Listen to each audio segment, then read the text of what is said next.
I am Inka Larissa. And I am Jennifer Rose. Whisky Sisters, the podcast.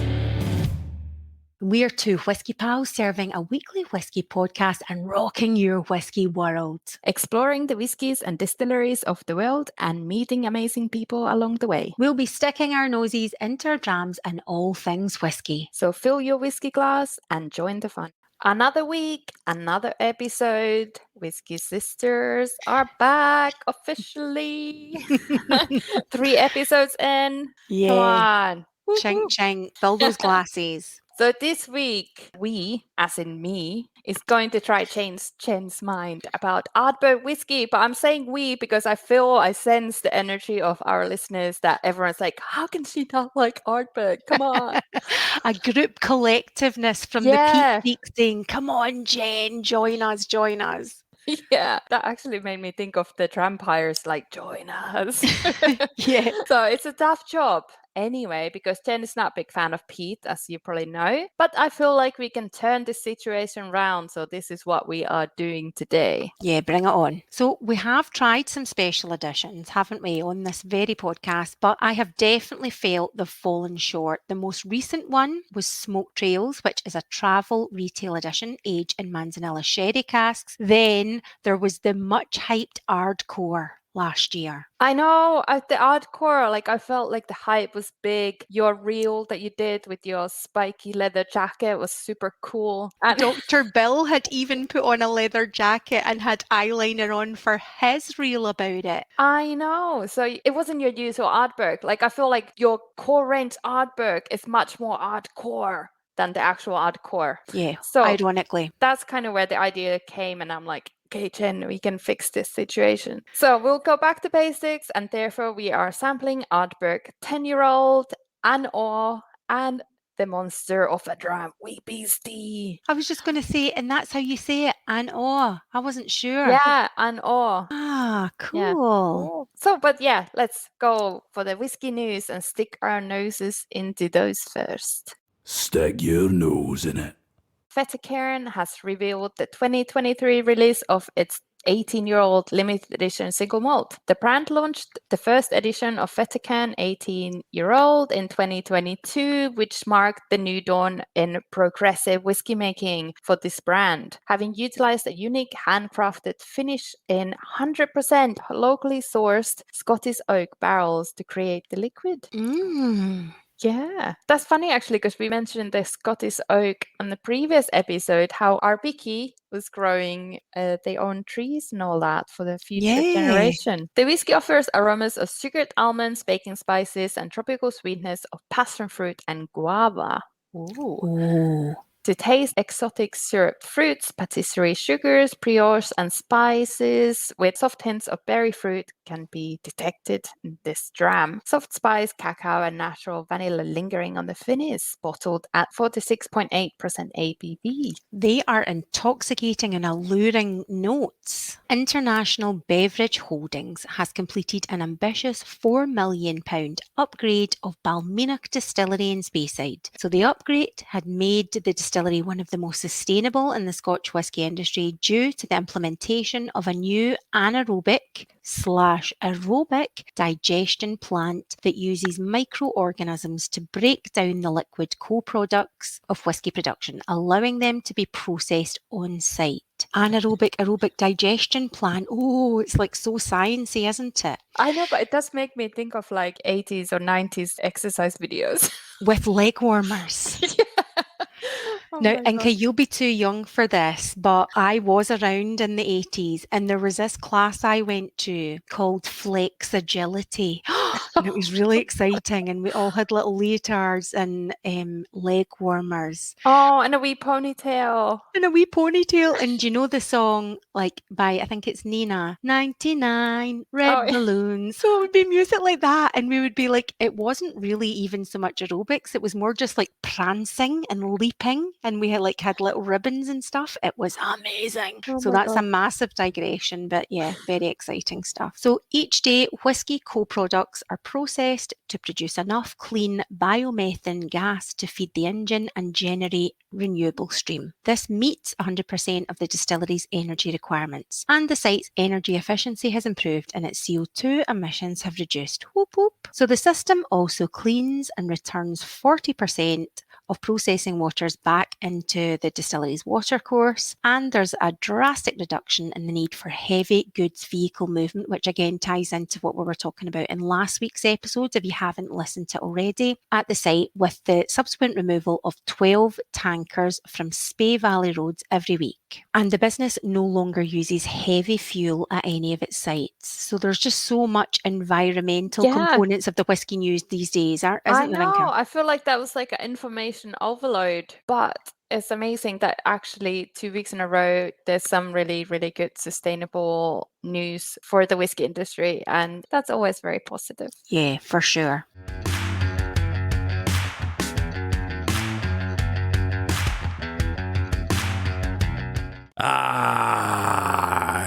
Ardbeg. I mentioned this before. Sometimes I feel like I said Ardbeg, but it's Ardbeg, Ardbeg. But it sounds the same, Ardbeg. Ardbeg has been called as close to perfection as makes no difference by whiskey connoisseurs. Ooh. In past 10 years, 6 different Ardbeg expressions have won prestigious titles, including Scotch Whisky of the Year and World's Best Single Malt. And they won many awards, so I feel like there's something to it, Jen. Just hang on. Yeah, there's a lot of accolades there. All these gazillions of award givers can't be wrong, right? Yeah, it has long claimed to be Isla's smokiest malt, although now been challenged by Pruladi's Octomore, obviously. Yeah. But, before Octomore, Ardbeg can also claim to be one of the island's sweetest. See? Yeah. I'm telling So- you, it is the combination of rich, tarry smoke with citric sweet core, which gives it the whole balance, and hence I think you will prefer today's releases to those fancy ones. I'm psychologically getting on board with this. You're luring me into your smoky web. Ardbeg Distillery, it was founded in 1815, and quickly the site grew into a small community that had housing, a hall, greenhouses, even a bowling green and a school for 100 pupils. There were a few changes of ownership over the years and a few closures along the way, like many other distilleries during the war and the economic depression. But in 1887, Ardbeg was producing 250,000 gallons, that's 1.1 million litres of whisky a year, making it the most productive distillery on Islay. And in 1997, Glenmorangie took over Ardbeg and paid $7 million for the distillery and their stock. And by this time, Ardbeg had built its reputation as one of the cult single malts. Glenmorangie's task was therefore to both manage expectations, take out the remaining stock, and start recreating the brand. And an inspired move, they also invested in a visitor centre and cafe. For years, that was pretty much the only place to eat, apparently, in the south of Islay. Yeah, I actually really liked the distillery, and I happened to go there during the COVID year. So they had this food truck outside in the courtyard, and you could eat there. And I did one of their warehouse tastings because they went doing tours. Like none of the distillers went doing tours because COVID and all that. So that was all really nice, and I really enjoyed it. And it's very nicely set up, and the location is beautiful. So when Glenmorangie released their first Ardbeg, the stock profile meant that its first age statement release was 17-year-old, while it would take until 2008 for its first own Ardbeg 10-year-old to appear. From 2004, however, there had been some releases like called Very Young, Still Young, Almost There, just to show that the work was in progress. I quite like that. They hardly have any age statements. So apart from, I guess, we're trying the 5 and the 10-year-old, but still most of their releases are non-age statements. That's not a massive focus. Yeah. Different oak have also been used as part of general improvement in the quality of the casks they are using. Ardbeg has released several extremely funky bottlings, although as we've noticed and mentioned earlier, some maybe aren't just as exciting when you pass that marketing. And to celebrate their historic space experiment, they launched Ardbeg Galileo, 60,000 bottles sold out within 48 hours. Yeah, that's actually a really nice release. That is cool. They basically sent new make into space to study the effect of near zero gravity on flavour. Ardbeg Distillery sent a vial to the International Space Station in a cargo spacecraft in October 2011. Another vial of the same whisky was kept at the distillery for comparison. The distillery has said that space samples were noticeably different in terms of aroma and taste. Far out. Totally random, right? So they also had Supernova and Hypernova, which were releases testing how far can the peat go. So Hypernova was said to be possibly the smokiest dram in the world at the time. So that was 170 ppm. Generally, heavily peated are 30 to 50 ppm. But obviously now we have Bruichladdich, Octomore, which is over 200, like nearly 300. So Yeah. it's a bit different. Up in smoke. Have you tried any, apart from the ones that we tried in the podcast, have you tried anything else from Ardbeg at all? Not another drop until today. Oh, so today it's a biggie. It's a biggie. And again, I'm being drawn in, although the packaging isn't as funky for the samples we have today. You've got to fully respect the font of Ardbeg. It's like, again, a cool font. I know I was talking about that in relation to Springbank. Again, a good, solid, old school rock font. Yeah, and they actually, I think they trademarked the A of Ardbeg. Oh, good shout. Yeah, like years and years ago. And yeah, I do like the women like, oh, all scared, smoky, peaty monster that's coming. It's all very cool, isn't it? It's quite kitchen funky, isn't it? But I have to say that today's bottling, so we both ordered this pack of 3 releases that come We in did. 3 200 centiliter bottles. But how funny are these bottles? It really makes me think of like that uncle at the weddings, like, oh, I got something here on my pocket. Like, This is what the kind of bottle of spirit size was like when I started drinking whiskey as a late teenager, and you could only afford a little small bottle. Yeah, well, I wasn't drinking whiskey, but like vodka in the same size and all the other kind of horrible stuff I was drinking. But it does give me a little bit like, you know, I'm an alcoholic vibe. It's like literally like it totally fits in your bag or your pocket or somewhere. Like you're like, oh, just put that in my coffee or whatever you're drinking. To hide in the toilet cistern. Yeah, and they're like dark green, like super old school.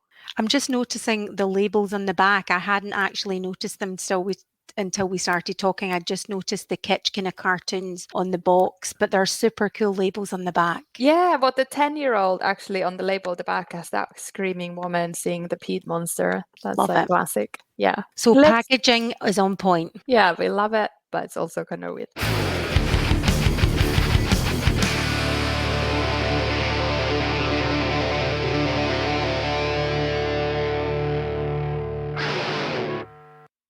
Dram on fire.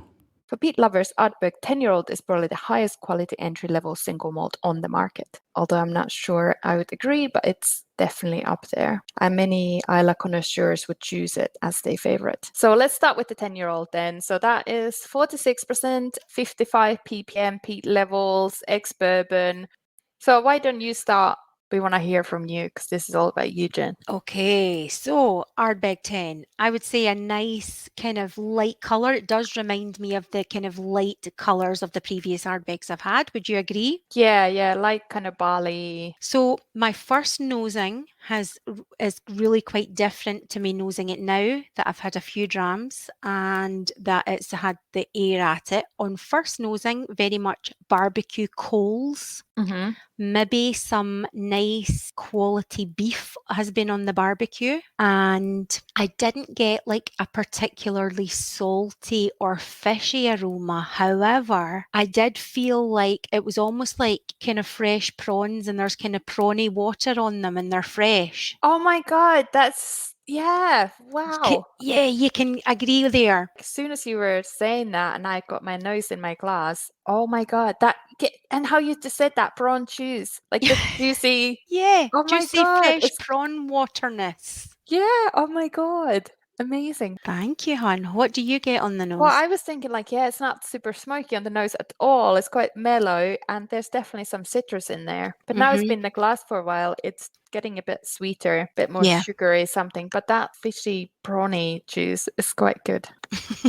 Because it's kind of that salty. It's kind of, like when you have oysters and they're Yes. still like, Oyster juice. yeah, oyster juice. Yeah. But it's not fishy. It's like fresh ocean vibes. Yeah. So how about palate? So first sip, coal. I was like transported back to childhood, like when the coal man would come, and at that nice smell of fresh coal, I got the taste of that. I found a green chili kick. I found like quite a spice to it, but that's very much has mellowed as I've continued sipping. And now a sweetness is coming through. Yeah, I think the spiciness is the peat that will Yeah. kind of, it's almost like it wraps around your tongue. Yes. I'm not sure how to describe the sweetness because it's not like a confectionery sticky in your face sweetness, but I feel it's like unraveling and warming and comforting as I'm sipping away now. It's like cooked fruit and cake things. Yeah. I was thinking like I found it very citrusy at first with touch of sweetness, and I was thinking things like lemon drizzle cake.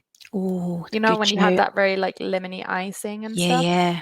I love that. And like a kind of Victoria spongy thing. But the peat really does wrap around your mouth and it's kind of salty, tingling. It's funny because the peat, you always think peat is, smoky, but it's not necessarily that smoky. It's just, there's always something that really makes me think of spices, like chili spices and salt. Yeah. Yes. Very nice. It's very lingering for me on the finish. Yeah, and I feel like with air, it does get much sweeter. Feels the upper part of my palate like a nice zingy spice remains on the finish, and maybe a bit of beef jerky on the finish as well.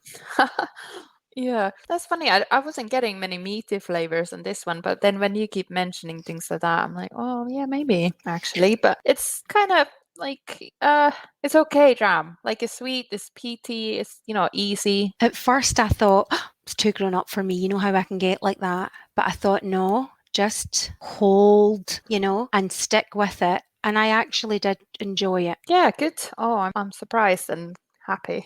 I didn't actually think my plan would work. Do you know, I do feel a wee bit like I had this friend when I was younger and she liked really heavy music like death metal and like she liked Sepultura and all that, and it was a bit scary for me. But she also liked some of the bands I liked, and like we went to see Nirvana together and stuff. But anyway, you know how you're kind of trying to let your friend listen to their music as well, but kind of like trying to get on board with it, but a bit scared. I thought it would be a bit like me trying to like Sepultura and Pantera, but I'm getting there, I had lots of friends who liked very heavy metal, but you do kind of get into it. Yeah. Certain songs are not as heavy. There's always a way. And this is what's happening to me with these peaty drams. I do love it that you're comparing peaty drams to like heavy metal, Pantera.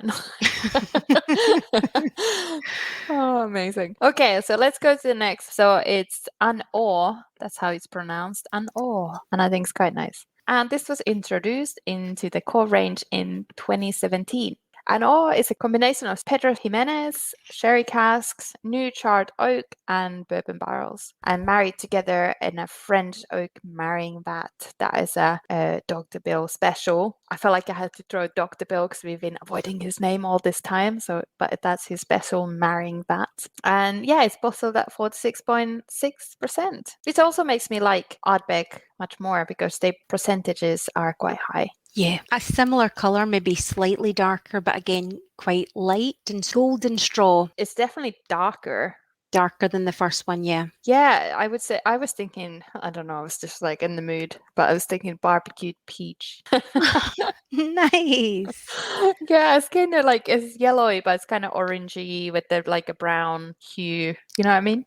Yeah, I do know what you mean. I can concur. Okay, and the nose? I got a fermented smell that at first I thought was like manure at the farm and straw. So, like sweet manure. Can you get that? Yeah, I get it now with air. And almost like you're near a village that is burning peat smoke in their houses, but it's quite subtle and it's in the distance. So distant peat smoke in the cottages, Then I got a kind of crunchy, fresh green apple, and then some river water that I've mentioned before.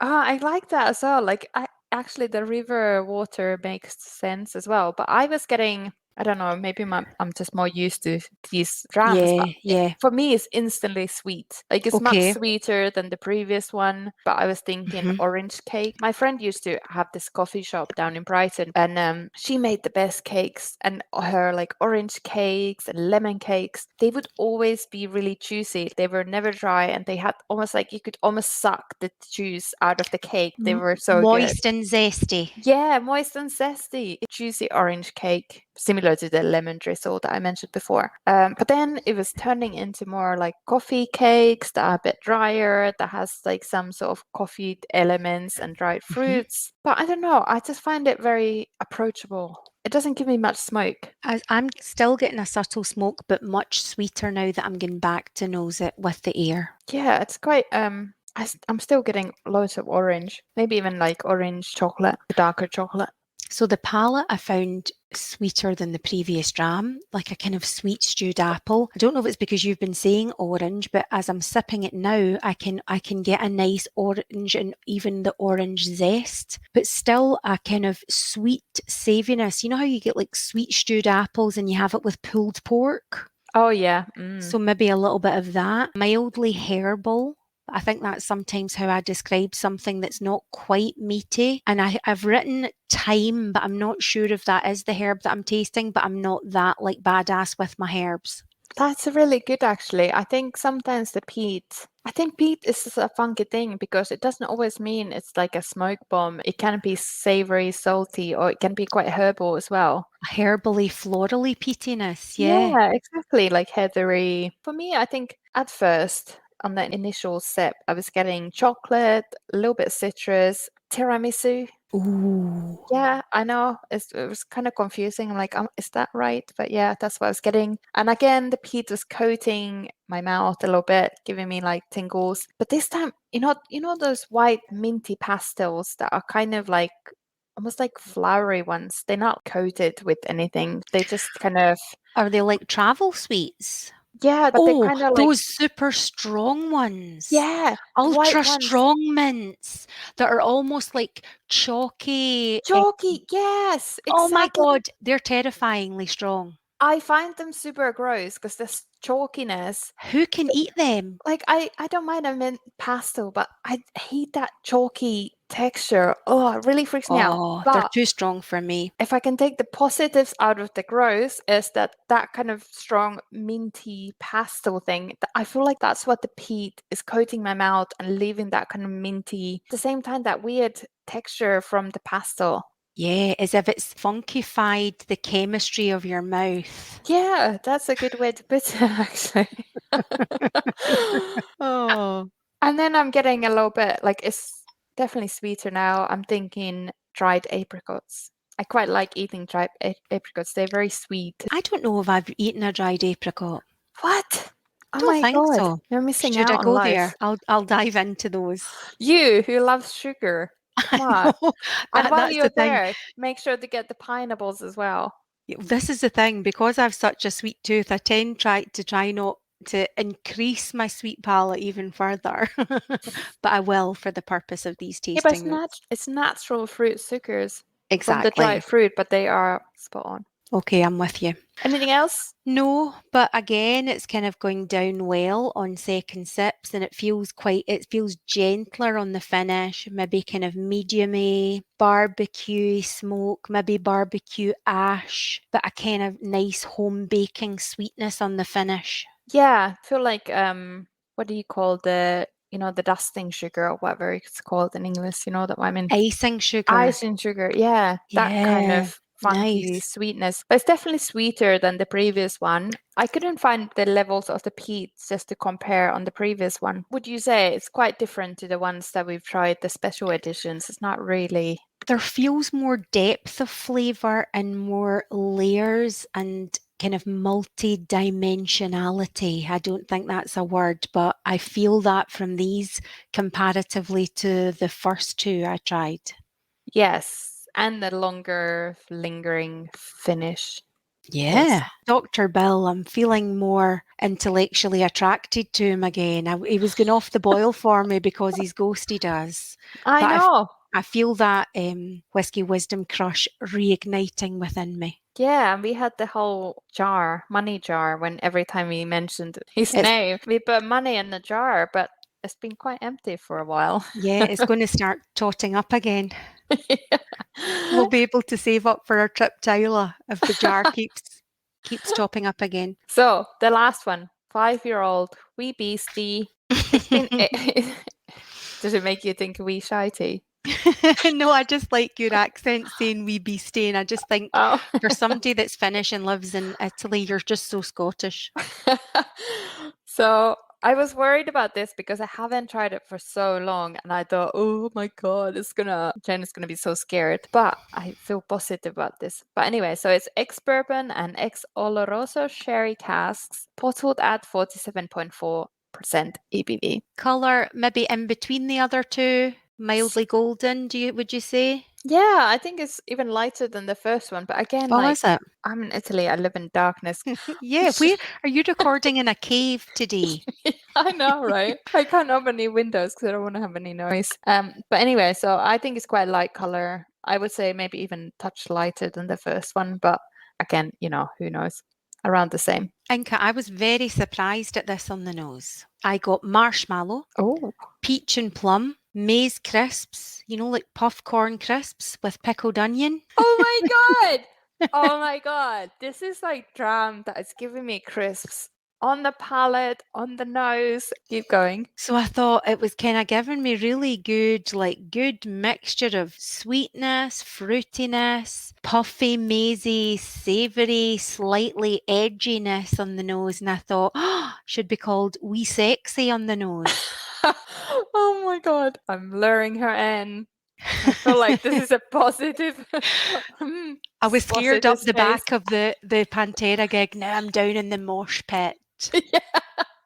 Oh my god. So okay, first first pour it in the glass. I was getting loads of dried fruit. Sherry casks was delivering dried fruits, and I was literally thinking, oh, just transferred me when I was visiting the Sherry Triangle, having a sherry with some nuts. I'm like, it Yeah. literally smells like I'm drinking sherry and having some nuts, like salted almonds, for example. Oh, salty nuts. Yeah. Delish. There was some fresh rye bread, like warm rye bread that we discussed before with the Finnish whiskey girls. Yes. That's quite common in some of the Finnish whiskies. That was like what I was getting. But then there you go, your bacon crisp. There But like, we go. like end of the bag, and you're like, oh, I wish there would be one more, and you're like pouring it in your mouth, and like while you're pouring it, it's like covering your nose, and you're like, And all the inhaling crisp dust. Oh, I love the crisp dust.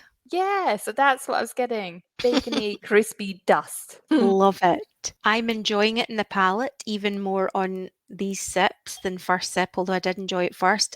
The kind of gingery, tingly spice. Maybe like a, not super meaty, but maybe like a kind of honey roast ham. Mm-hmm.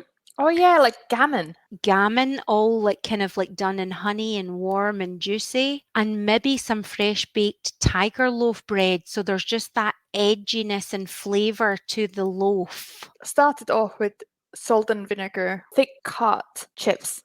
I think I just added the thick cut just because chips means different things in different languages. Chips as in French fries? Yeah, as in French fries, not Okay. crisps this time, but like the actual potato-y chip. Okay. But like homemade, more potatoy. You know Mhm. when they just give you the chips and then you can add your own vinegar and salt, brown vinegar. Peppercorn sauce with a nice juicy steak. You know the peppercorns when you bite it and it's like, oh, it's kind of Crunch hot. and you get a little bit of hot. Yeah. Oh, yum. Yeah. And I was thinking also like a dark chocolate. I think it's called Lindt. I think it's the Lindt one. Yes, And yeah, they yeah. dark chocolate with salted caramel. Oh, I love salted caramel. I get quite hungry doing our Dram on Fire sometimes. I know. I actually got a vegetarian chili in the slow cooker. I feel like a right housewife. Slow cooker. Woo. So good, but that's a good shout to have food ready after this recording. I wonder if any of our listeners get the notion for anything we're talking about and go and make it. Either that or just maybe think our tasting notes are crazy bonkers. Yeah. Found the finish nice and mellow. I've kind of written charred, fruity, gently meaty. But just something kind of like all blendy. My shoulders are starting to roll. I feel like wee Beastie is a vibe. Yeah, and like sometimes you buy fresh fruit. Say like you buy peaches and they come in like a plastic container. Yeah. But then you're not quick enough to eat them, so they kind of start to ferment and get bad. Or like strawberries or something like that. But like at the bottom of the container, they kind of liquidize. Yeah, You know what I feel mean? guilty when that happens. I know, I hate it. I just cut that bit off and eat the rest. But like that's what I think is like on the finish, that kind of sweetness that is super sugary sweet. Ultra ripe, juicy, fruity. Yeah, kind of moldy, fruity juice. Nice. Gross, but Gross, but nice. Yeah. I that's what I like about a lot of the peaty whiskies, especially with the sweeter aspects when they mix them with cherries and all these different casks. I think the tasting notes are just kind of fun and mind-blowing. They offer Especially a when lot, don't they? Yeah, and when you start bringing like roasted chicken and fish stews and what's going on? Yeah. Sometimes it's like quite challenging to pull out what the notes are, but as I've been doing that with these 3 drams, I'm really glad you've encouraged me to, try more of them because they have surprised me. And I guess if I have a favourite, it's probably wee Beastie. Oh, that was actually, I was going to say, I have 2 questions. First of all, which one is your favorite? And I'm so glad you said wee Beastie because that was the one I was actually really afraid of. No way. Yeah, that's great. And then would you say that you could be more peat curious after this because it's not so like in your face, or you still kind of like, nah, I still prefer you probably still prefer your sherry bombs, but I still prefer my sherry bombs, but I think my peat, that peat curiousness, I think it's definitely like growing and expanding in confidence. And I think when combined with the sweeter aspects, when something's ultra smoky and savoury, I can be glad I've tried it because it's something new and different, but I know it's not for me. Whereas I think, or maybe towards the end of a night, depending if I was in a different location, maybe by the sea, would I now maybe order a wee Beastie? Maybe. oh, yeah, it is a nice warming dram. So I don't know about your listeners, but I feel like my work here is done. And Ardbeg is not fully written off the Whisky Sisters menu. Dr. Bill, we still love you. Whisky Sisters Whisky Fact. STR. Have you seen this? STR. What is it? When they're talking about the casks, like bourbon casks, cherry casks, blah, blah, blah, then they say STR and like expecting all of us to know what it is. Yeah, So I'm explain. did some digging. So what does STR stand for? STR stands for scraped or shaved, toasted and recharred, and indicates the cask has undergone rejuvenation by having its stave shaved down and then recharred. Rather than mentioning that a cask previously held another alcohol, it advises that the cask was rejuvenated using a very specific process pioneered by the late Dr. Jim Swan. And I think we mentioned this before on the Taiwan episode because he was very helpful with the Taiwanese Kavalan distillery with their cask stuff. So I feel like that was mentioned there before. Definitely. And recently we went a visit to Lindor's, didn't we? And he was obviously so instrumental there as well. Yeah, exactly. A wee plug here. On the sauce again, I wrote a little article about some of the whiskies that we tried at Lindor's time when we went. So go and have a read. I was just thinking there hadn't been many plugs for On the Sauce again, especially if we've got some new listeners. Yeah. While rejuvenation is also the term used when exhausted cask deemed unfit for use is treated for reuse. In this context, the cask is not exhausted, but in fact fairly new. But they were just decided that they just want to make it a little bit different. So that's what it means. I feel like it's everywhere at the moment. Everyone's using STR casks. So now you know what it is, and who doesn't love a bit of rejuvenation? Whisky Sisters! What a tasting. Thank you, Whisky Sister Inka, for bringing out my peat curiosity and luring me over to the heavy smoky side. I've thoroughly enjoyed myself. And next week, shock horror, we will be adding water to our whiskies. Follow us at whiskysisters.podcast on Instagram, Twitter at Whisky Sisters, and Facebook at Whisky Sisters Podcast. But like Jen mentioned before, no one actually goes to Facebook. But in case you're on Facebook and you see something fun and want to tag us, just do it. Exactly. May your glass be full. And your smoky dram on fire. Yeah, flames. Oh.